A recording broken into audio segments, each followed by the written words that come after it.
from me. So I'm going to turn it over to Joanne. Thank you so much. Yeah. Thank you so much, Claire.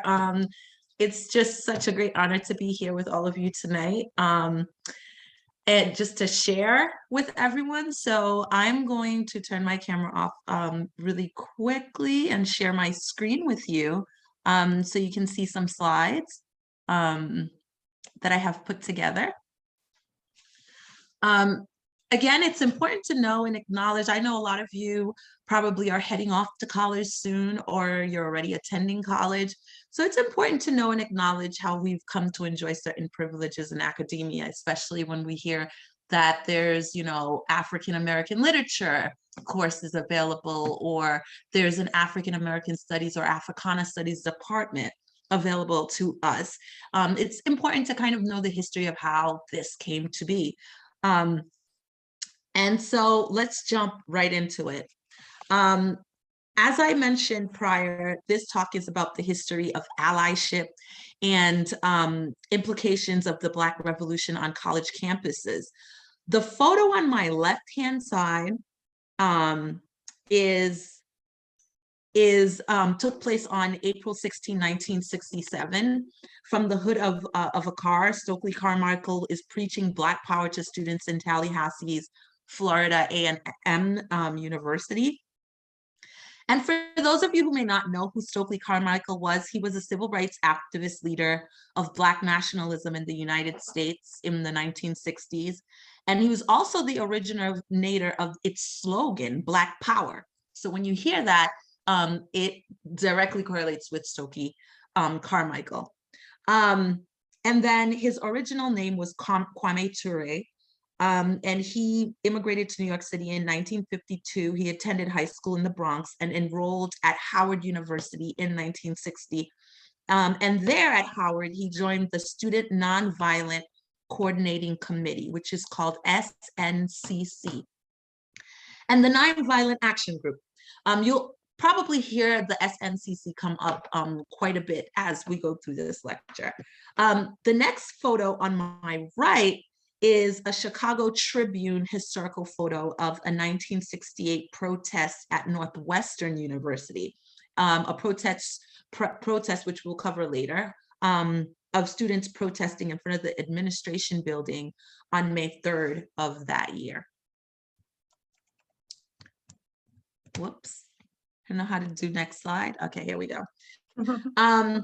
This talk is going to be largely based on material from the book Black Revolution on Campus by Martha Biondi, which is a phenomenal book. I encourage everyone to check it out if you can.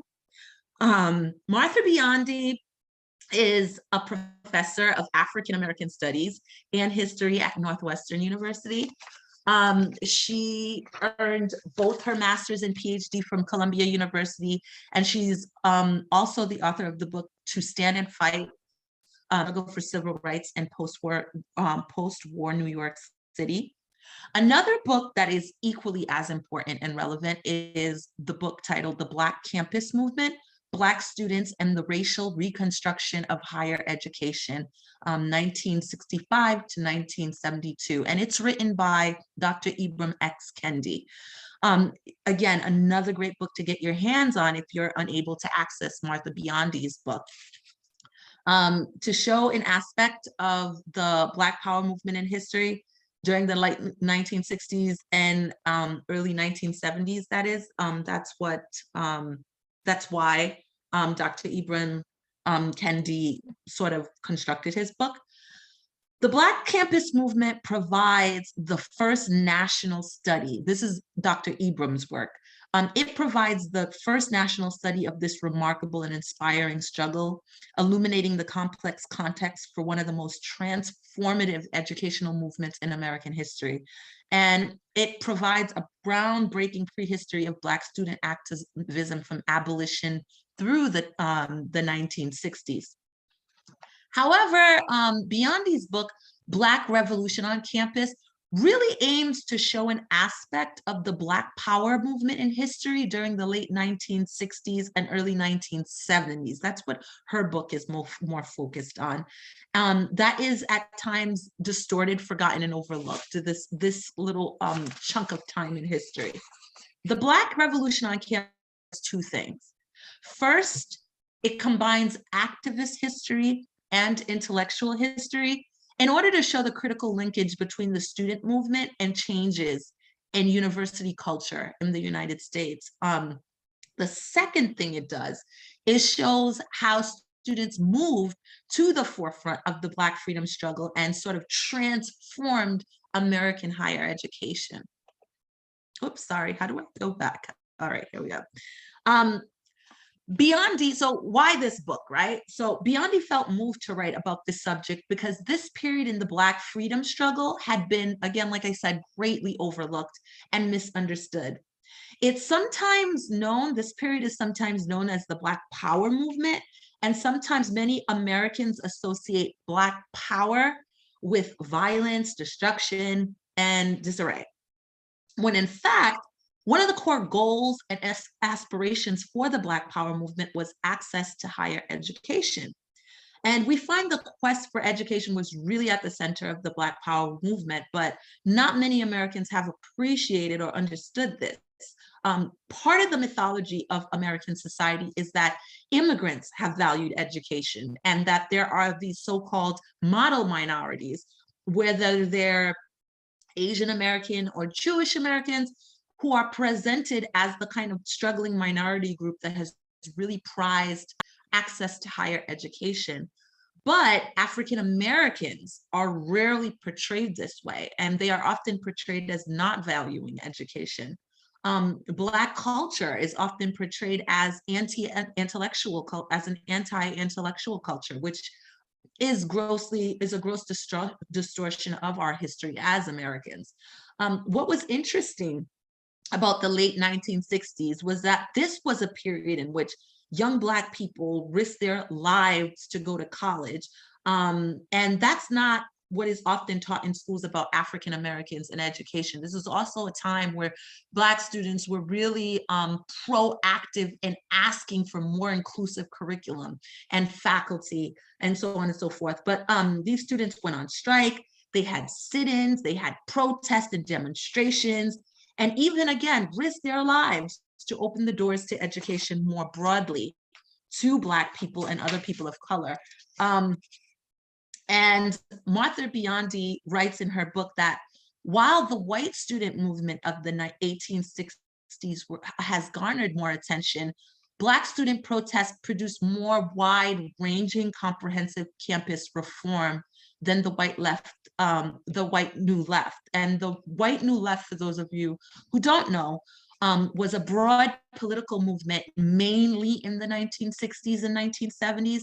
And it consisted of activists in the Western world who campaigned for a broad range of social issues, such as the civil rights and political rights, environmentalism, feminism, gay rights, abortion rights, drug policy reform, and so on and so forth. So in turn, all of the stories that I'm going to cover about the Black Revolution that happened on college campuses from Biondi's book, they're going to demonstrate how Black students made higher education more accessible and exclusive, and how in pushing for administrative accountability, they became responsible for the construction of a Black Studies department, of the Black Studies departments in colleges. Now, the Black student movement was part of the Black Power movement, whose rhetoric, political analysis, and tactics broke from the civil rights movement. Although it is considered part of the civil rights movement, but they're intrinsically linked because both of their goals was for representation and inclusion. So they shared the very same goals in that regard. By 1966, the civil rights movement had been gaining momentum for more than a decade.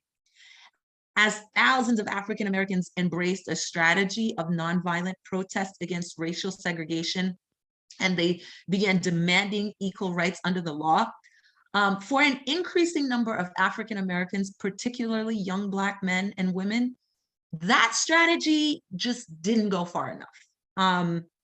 Protesting segregation, they believe, failed to adequately address the poverty and powerlessness that generations of systemic discrimination and racism had imposed on so many Black Americans. Inspired by the principles of racial pride, autonomy, and self-determination, which was expressed by Malcolm X, whose assassination in 1965 had brought even more attention to his ideas, as well as liberation movements in Africa, Asia, and Latin America. The Black Power movement that flourished in the late 1960s and 70s argued that Black Americans should focus on creating economic, social, and political power of their own instead of just asking for it. And they should be very proactive in seeking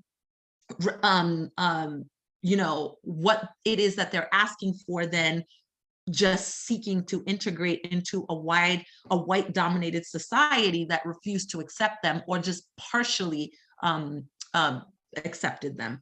Crucially, Black Power advocates, particularly more militant groups like the Black Panther Party, did not discount the use of violence, but they rather embraced Malcolm X's challenge to pursue freedom, equality, and justice by any means necessary. So we do have to make it clear that the Black Power movement, they were not violent, but they believed in self-defense.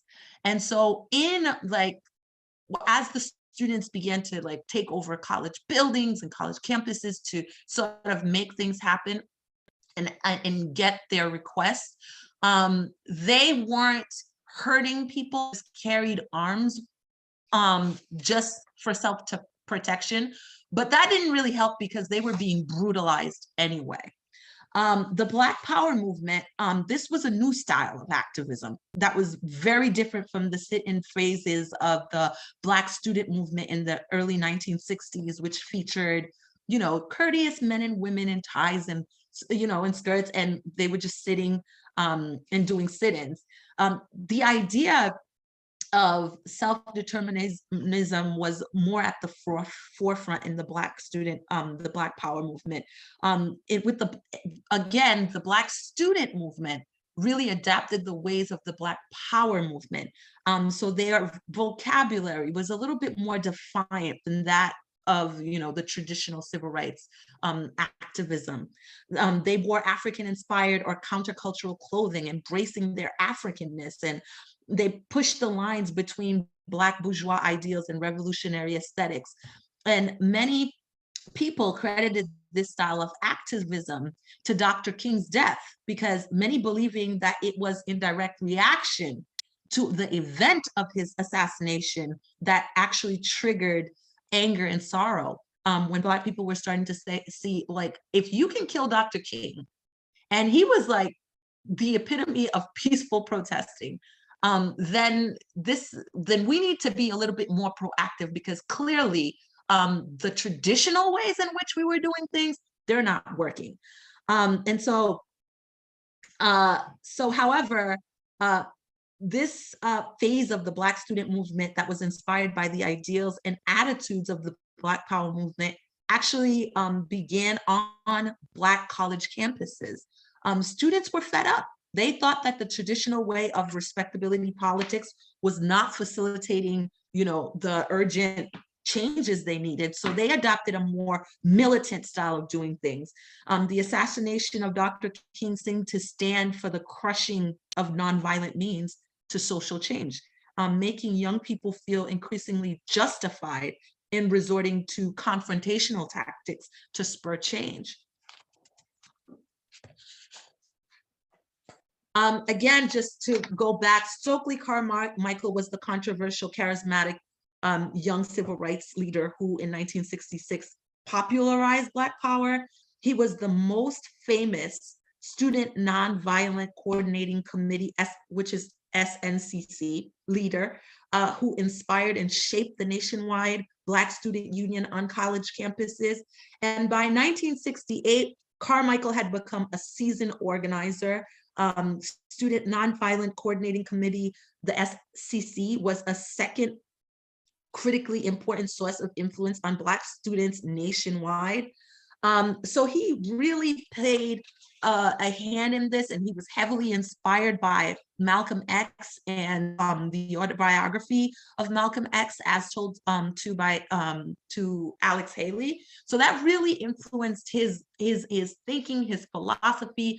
Again, like Malcolm X, he wasn't advocating to hurt people or to be violent with people. He was more saying stand ground, just uplift the community. Let's go in and build our communities ourselves. Let's go in and demand and for the education, the type of education we need. So that would mean like having more Black people in and more Black professors, and sort of just being a little bit more proactive in pulling up by the bootstraps, so to speak, instead of just protesting, waiting for the results, asking to be integrated. So though we're going to focus on Black student movements on college campuses from the late 1960s and early 1970s, it's very important to note that students in the late 1960s were not the first Black students on college campuses. There were small numbers of African Americans who had been attending majority white colleges since the 19th century. And when we're talking about the 19th century, we're talking about the epoch from 1801 to 1900. So many of Black students will be entering predominantly white Northern University in the early 1960s. They were actually athletes. But this early group also included middle class of college educated parents. What ended up happening was a jump in Black enrollment came in 1968 to 1969. It was between this time when new federal policy and the mounting effects of the civil movement modestly increased the number of Black undergraduates at these institutions of higher learning, right?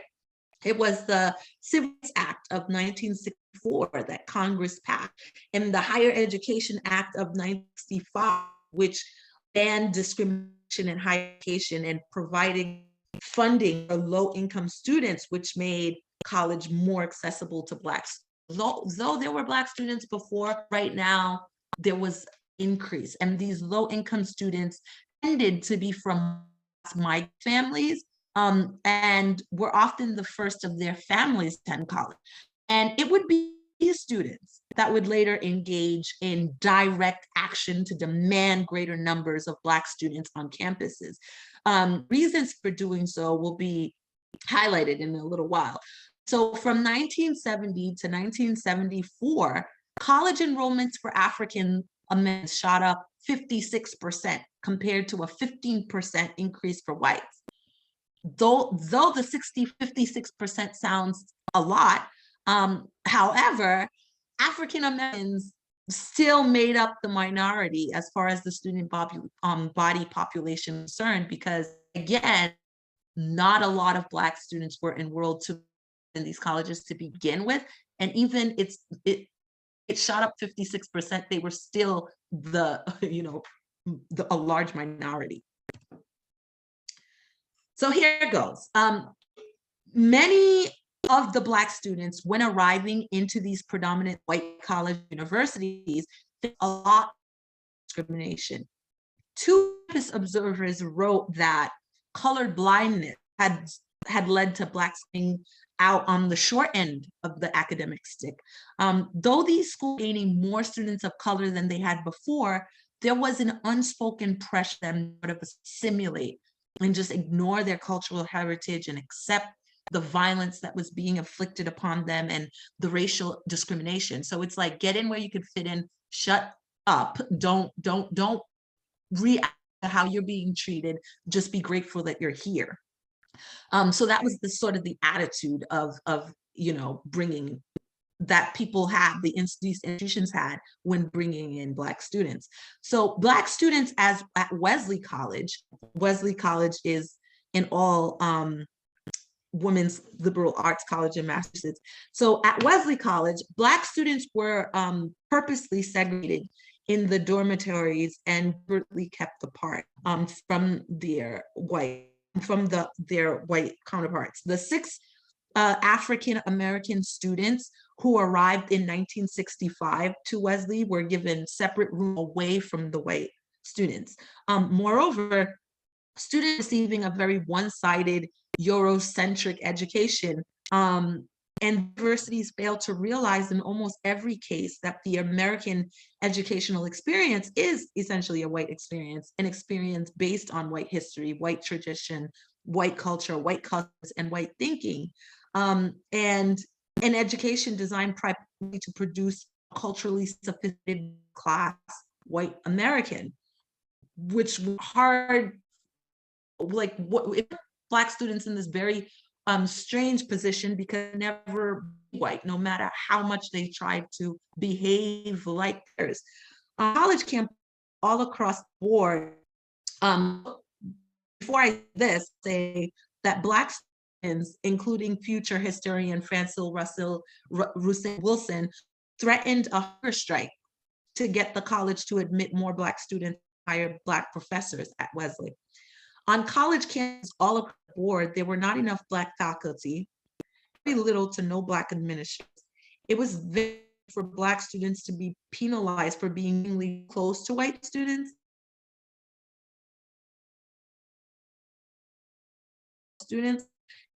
As students began and use their voices, they began making demands of their academic institutions. So students at Boston University, for example, demanded that the School of Theology be named in honor of their alumnus, Dr. King. 200 male students at the Cheney College, Pennsylvania, seized a whole building, while their female allies formed human chain, and they demanded a voice in governance, more courses in African American history, and more scholarship. So we're like proactively demanding things. Now you have Orangeburg Massacre, and the Orangeburg Massacre really had a series of events off, right? The spring following Martin Luther King Jr.'s assassination spurned college protests across the country. In February 1968, officers with the Carolina Law Enforcement Division shot and killed 3 African Americans, Samuel Hammond, Henry Smith, and Delano Middleton, on the campus of South Carolina State University in Orangeburg. Now, the story goes that on February 8th, state highway patrolmen converged a campus gathering and opened fire into a large group of students. Students at Orangeburg had been engaged in protests against the city bowling alley and other public facilities that were still refusing to service African Americans 4 years after passage of the Civil Rights Act. So essentially, they were technically breaking the law because they refused to service these students, these Black students. Most of the students were already fleeing. So when the patrolmen started opening fire, students were already fleeing. So the bullets end up hitting them from the back. The white police officers killed 3 youths and wounded 30 more. Afterward, the police rushed to sort of whitewash the incident, claiming falsely that it was the student who opened fire. Under pressure from civil rights leaders and federal government, eventually stepped in and then tried 9 officers, but the white jury acquitted them. And no officer was ever held accountable for these murders. And incredibly, the only person ever convicted and sentenced as a result of the Orangeburg Massacre was a SNCC, which is the Student Nonviolent Coordinating Committee, activist named Cleveland Sellers, who himself had been shot in the back. So this tragic event was known as the Orangeburg Massacre. The killings outraged and mobilized Black students nationwide. So if you think of, summer of 2020, the killing of George Floyd, how it mobilized these massive protests, this was what sort of what the Orangeburg massacre kind of did, because it was like a gross injustice. I also must add that the police violence towards students didn't stop at Orangeburg. It also happened in North Carolina, A&T, at Jackson State University, and Southern State University in Louisiana.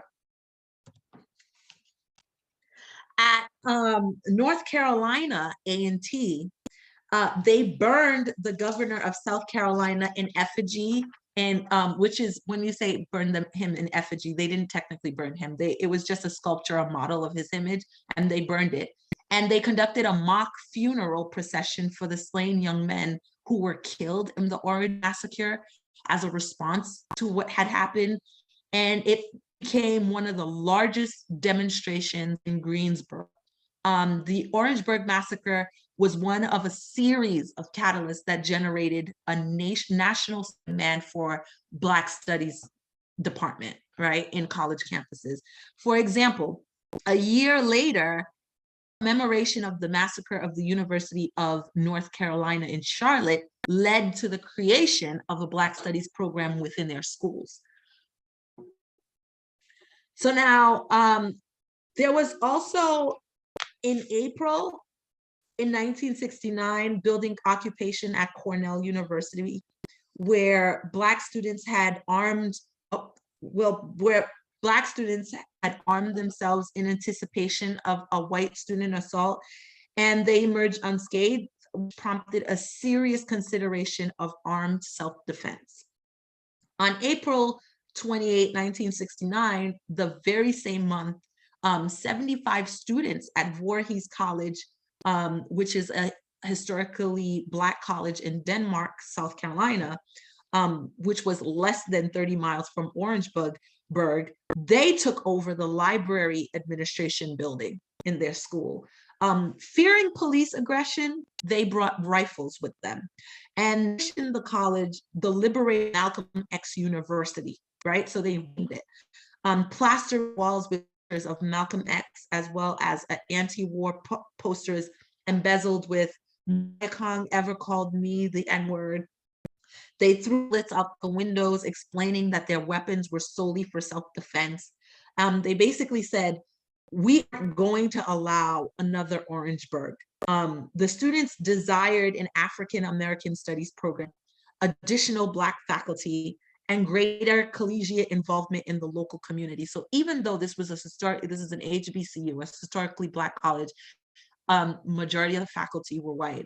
And they wanted, greater collegiate involvement in the local community. Against the wishes of the president, the Board of Trustees acceded to political pressure and called in the National Guard. But quick thinking faculty intervention helped diffuse the crisis before the Guard arrived on campus. Physics professor Bernie Dingle convinced the students to leave the building. According to another faculty, Dingle sort of persuaded the kids to come out and get on the bus and go to jail and put their guns down, because otherwise someone was going to get killed.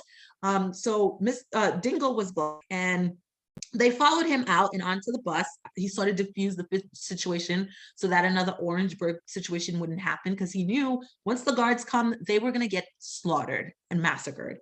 And so with that, no shots were fired. There was no one was hurt, but 36 students were later arrested and a large number suspended at the insistence of the Board of Trustees.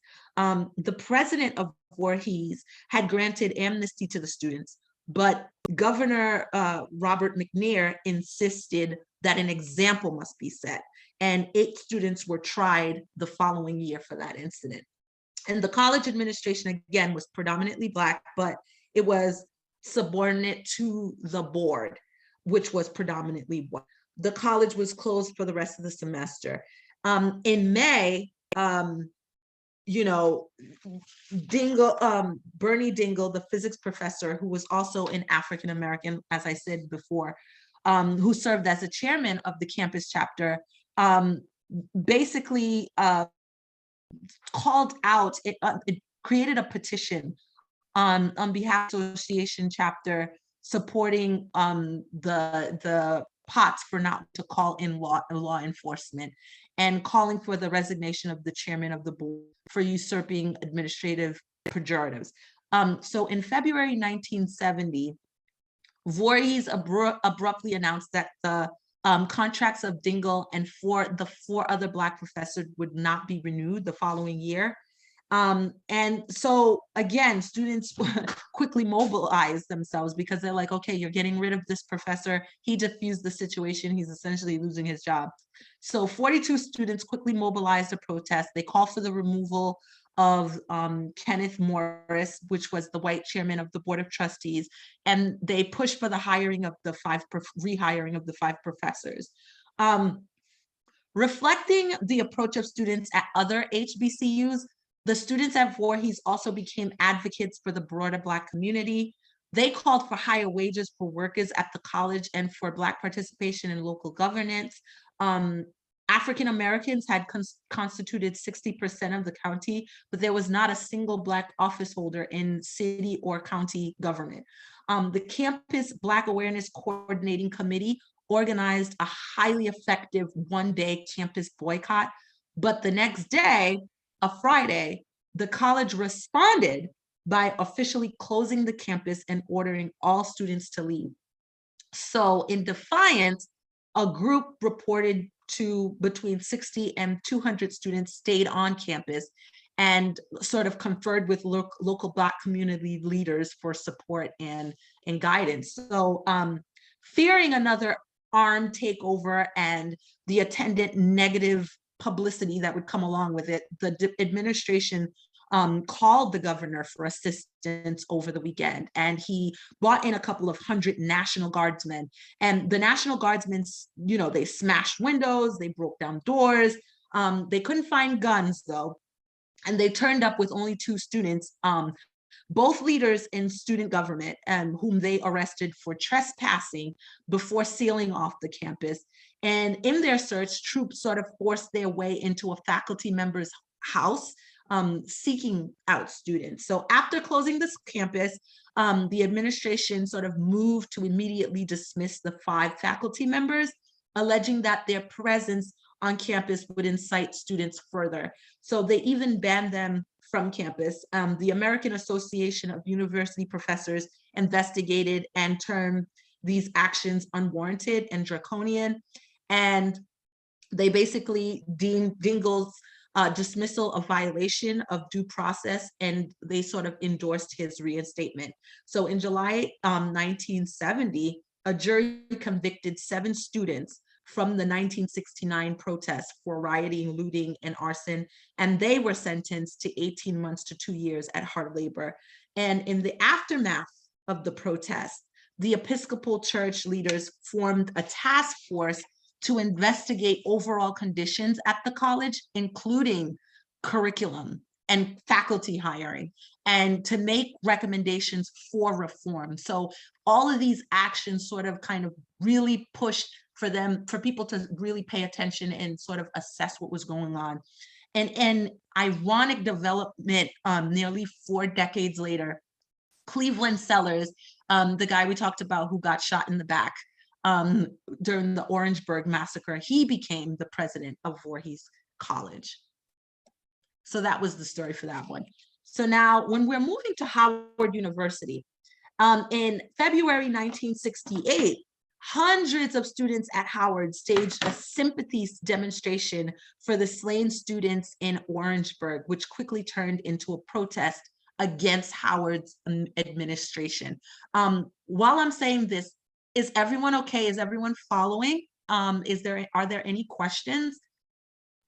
No, not at present. Yeah, this is great. It makes a lot of sense. It's really interesting. Thank you for checking in. No problem.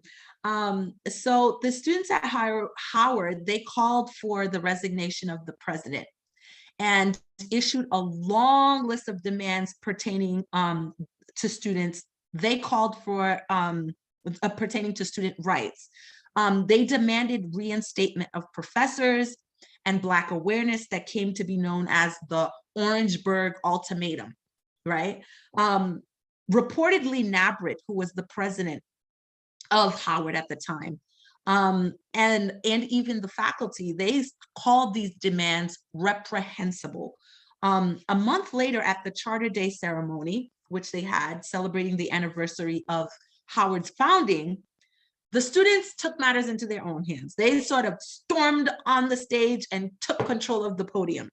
They passed out an alternative charter for a Black university, which renamed Howard the Sterling Brown University, and for the control of academic matters to be given to faculty, and they wanted students to have a seat on the board of trustees and for responsibility for regulating student life and conduct. Joanne, I'm sorry to interrupt. I may have totally missed this, and this is just my ignorance, but Howard was not a Black university before that, or the leadership wasn't? It was. So Howard was a Black university, but what was happening was, even though it was a Black university, there was a lot of white faculty members. I see. Yeah, so it's like, it was the people in power were not Black. And so the things that the students were asking for, the things that they needed, the school needed, they couldn't really get. So essentially, it was really not much different from white universities in that regard, because they were still using curriculums that had nothing to do with, Black history or Black students, so it was like the culture of the school wasn't representing the fact that it was supposed to be a Black university. I don't know if I answered your question. Yes, you totally did. Got it. Thank you so much. All right, awesome. So after they stormed and they did this, it was a major disruption of Howard's decorum. So a New York Amsterdam news reporter, who was a 1966 Howard graduate, wrote about how students grabbed the microphone in the middle of the ceremony and said, basically, "We declare today the end of Howard University. A new Black university is being born." And she also noted how firebombs had recently been thrown into the homes of Dean Frank Snowden and President Nabrit's home. 2 students were later arrested for that. Again, this was not the norm. Students weren't really doing that. So you would see so this was like an isolated situation in that regard. Usually they were demanding, but they weren't inflicting harm. The SNCC leader, Charlie Cobb and Cortland Cox, said, "In the eyes of many students, the Howard administration has come to represent all that is negative of older generation Negro leadership." They felt that Howard was colluding with white America to resist the inexorable rise of Black. So at a rally in protest, student leader Ewart Brown called for a sit-in at the administration building at Howard, and hundreds gathered there in the president's office and throughout the building, causing administrators to sort of quickly exit. For 5 days in late March, roughly 2,000 students gathered inside or around the administration building. The administration quickly suspended most classes and closed down the campus, inadvertently furthering the students' sense of having seized power. The Howard sit-in became a focal point of the budding Black Power movement and attracted visitors from around the region, including the SNCC leaders like Stokely Carmichael. The students' 16 demands included, a Black democratic university.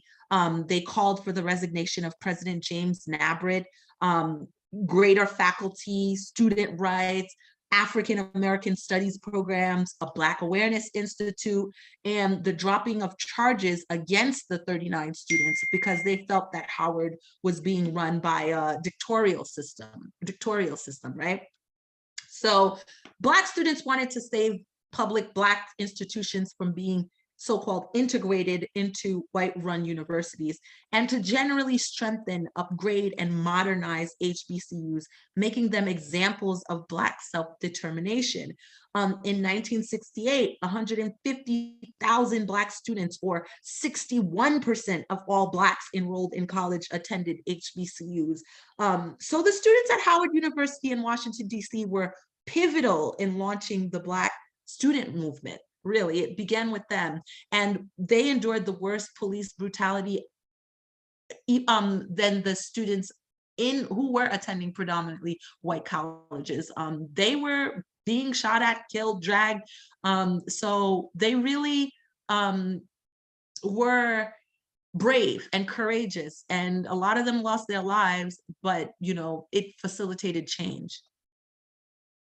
So now we'll look at Northwestern University. I think it'll probably be the last one, because Northwestern's story is really complex, but we'll go with that for now before we wrap it up. So on May 3rd, 1968, exactly 1 month after the assassination of Dr. King Jr., 100 Black students occupied the university's bursar's office, Northwestern University's bursar's office, with a large group of support, including white student allies.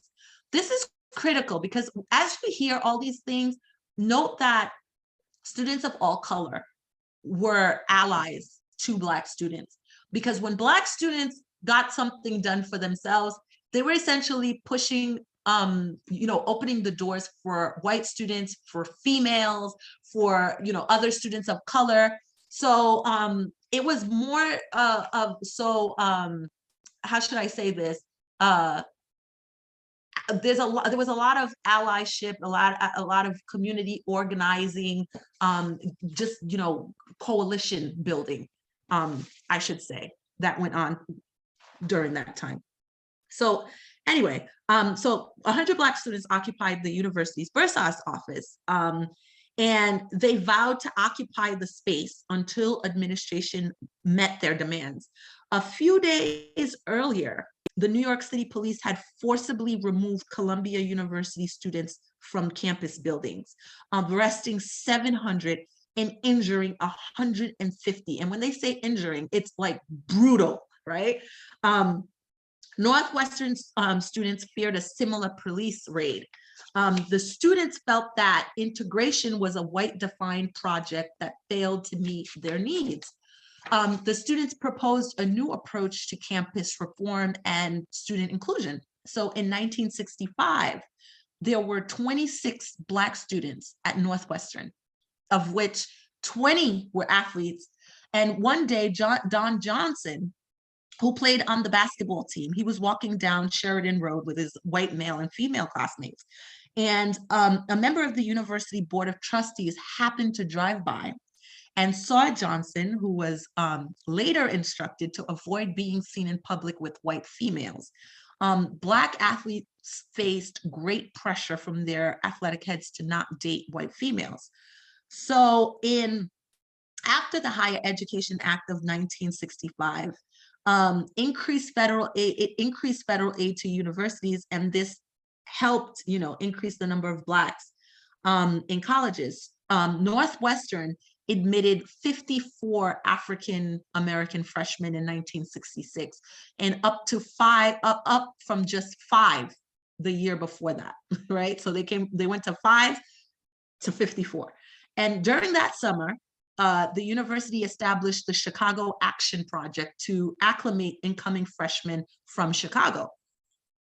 Northwestern labeled these students, quote unquote, culturally deprived, and required their participation in weekly cultural outings. More Black females came to Northwestern that fall than they had ever before. A few of them was ghosted and rejected by their white roommates, who had the option of choosing their a same race roommate. But Black students were denied, when they asked. Sandra Malone says, who was a student, says when she came, she didn't expect racism. But within minutes of her arrival freshman year, her white roommate requested a transfer from her room because she was Black. When it was discovered that Sandra Hill, another student, been assigned a Black roommate by mistake, Northwestern offered the Black student single rooms. They didn't want 2 African Americans rooming together. So they didn't want 2 Black people rooming together, but they also didn't want them to room with white students either. So when students occupied the bursar's office, demanded all Black living units in order to give Blacks the same options as whites, events in 1967 really spurred a new form of militancy on campus. That summer, Detroit and Newark exploded with violence and unrest. So there were things also happening outside of campus, off campus, that was really contributing to the tension. So 50 Black people were killed and over 1,000 people were injured and thousands more were arrested. So Black students created an organization called FMO, for members only, in order to nurture and unite the community. The president of FMO was Catherine Ogletree, who was a freshman from Chicago's West Side. James Turner headed the smaller African-American student union. So the assassination of Dr. King Jr. sort of escalated protests nationally, but in Chicago, they shifted the focus off campus and went out into the community. So many of the students were from the West Side neighborhoods that were under police lockdown after Dr. King's murder, and they focused their attention to the communities and families. They returned to campus with a sense of like additional responsibility to make inroads on the North Shore that would benefit Black Chicago. And so they wanted things, when they returned on campus, they wanted things to benefit their community because their communities were suffering as well. They ultimately presented the administration with a list of demands.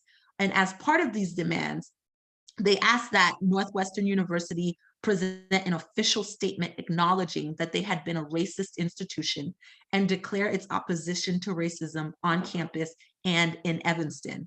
So their demands were increase admission of Black students to 12% of the student population.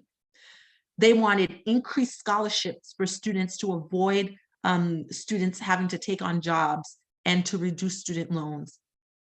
They demanded for them to offer living units for Black students who wanted to live together. They wanted them to add Black study courses to the curriculum and hire Black professors chosen by the students. They wanted to hire a Black counselor for Black students. They wanted to establish a Black student union. They wanted to advocate for open housing. So all of these demands were really demands that, you know, were pragmatic and logical.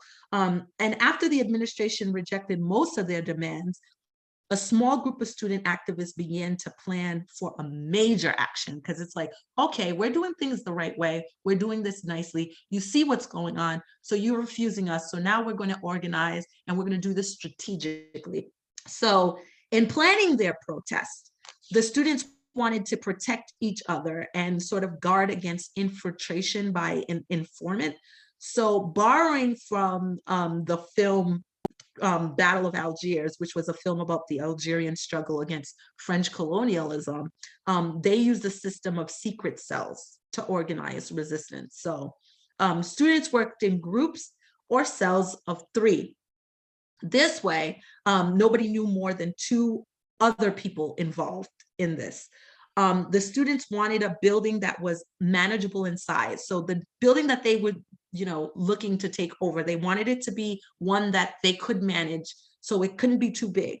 That building had to be somewhat isolated with easy access, but one that was also critical to university functions. The small 2-story building that housed the Berzos office fit all of those criterias, and it housed the university's central computer system as well, where all financial and admission information was stored. So every student was assigned a task. So early on the morning of May 3rd in 1968, students gathered in an alley near the business office. And when the diversion team, so they had a diversion team, and when it raced off towards the administration building to distract the African-American security guard, they rushed into the building. And they heard him report, "The building has been occupied." So the students also developed a sophisticated media strategy, right? So fearing that the mainstream media would likely misinterpret or sort of distort their actions, they wanted to personally control the framing and dissemination of their stories. So they had cultivated ties with Jeff Kamen, the host of a popular talk radio show in Chicago who had previously covered the Southern Civil Rights Movement. So Kamen was told to be on a particular street corner in Evanston at a specific time on May 3rd, 1968, that day that they were going to occupy the building.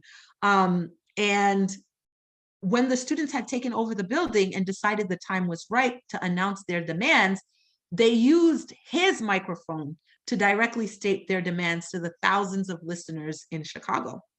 Northwestern President Miller, J. Roscoe Miller, was at a meeting of the board of directors of the Sears Company when he learned that the Black students had taken over the university's business office at 619 Clark Street. So he directed his subordinates to call the police to throw them in jail. Franklin Kreml was a vice president for planning and development. He persuaded Miller to agree to negotiations. A former police officer, Kreml, he was aware of what happened at Columbia and how students were brutalized and killed. And he feared that there would be disastrous results at Northwestern if law enforcement got involved. And so there was a massive police bust, like I mentioned before, at Columbia a few days earlier, which resulted in hundreds of students arrested, student arrests, scores of injuries, and damaging front page publicity. So the fact that the students at Northwestern were African-American likely increased the concerns among some administrators about calling in the police. Lucius Gregg, the only Black administrator at Northwestern, was immediately summoned to join the negotiation team. When they met, the students wanted Northwestern to first publicly acknowledge that they had shared in the racism of the greater society. And in the end, students got what they wanted. The first paragraph of the May 4th agreement made by Northwestern actively stated, quote, Northwestern recognizes that throughout its history, it has been a university of the white establishment. Greg says that they debated this plank for hours, spending more time on it than anything else. Northwestern did not commit to admit a set percentage of Black students, but they did agree to seek 50% of Black students from inner city schools. But that was never achieved. Northwestern agreed to increase financial aid. They agreed to create space for Black student activity. They agreed to expand studies of Black history, Black culture in the university. Lerone Bennett, a prominent historian and executive editor of Ebony magazine, was hired as the first chair of the Department of African American Studies at Northwestern. And this agreement placed Northwestern on the national stage and increased its competitiveness because of what they were doing, because it was really progressive. So we could say that the students at Northwestern really, they were really successful in their efforts. And so when you hear about, the Black Studies Department or, Black students at Northwestern today enjoying these privileges in academia, it's largely due to what those students did. I'm going to do one more college very briefly, and then I will wrap it up. So Crane Junior College, in many cities, the Black Student Union was based out of community colleges, Oakland, Detroit, New York, etc., and other cities. So Crane, a 2-year city college, became at the center of Black liberation movement in Chicago. Throughout the student body though the student body was majority Black, they had a largely white faculty curriculum and administration. The student demographic was slightly older than 22, 23, and they were in their mid-20s. Many of them were raising families. A large majority of them served in the military. As on other campuses, the students revered Malcolm X and admired SNCC, which is, again, the Student Nonviolent Coordinating Committee leader, Stokely Carmichael. So at Crane, the Orangeburg Massacre inspired a new militancy among the students because the murders at Orangeburg were whitewashed by South Carolina's officials. None of the law enforcement were ever convicted. So Black students never forgot those murders, and their outrage was felt nationally. So this outrage was not simply brought on by the assassination of Dr. King. So Black students took over the school at Crane College, Junior College. They won a Black president. They redefined its mission, and they re-christened it to Malcolm X College. And here it lies today. It's called the Malcolm X College. So I'll stop right here. Is there any questions? Are there any questions, or does anyone have any questions they'd like to put in the chat? Joanne, that was wonderful. Thank you so much. You shared a lot of history and really illustrated how organized and amazing this activist work was, and how it yielded real results. And I just kept thinking there's so much more that needs to happen. So it's still definitely very relevant today. This was wonderful. Thank you so much. Does anyone have any questions? Thank you so much, Claire. Thank you, Joanne. If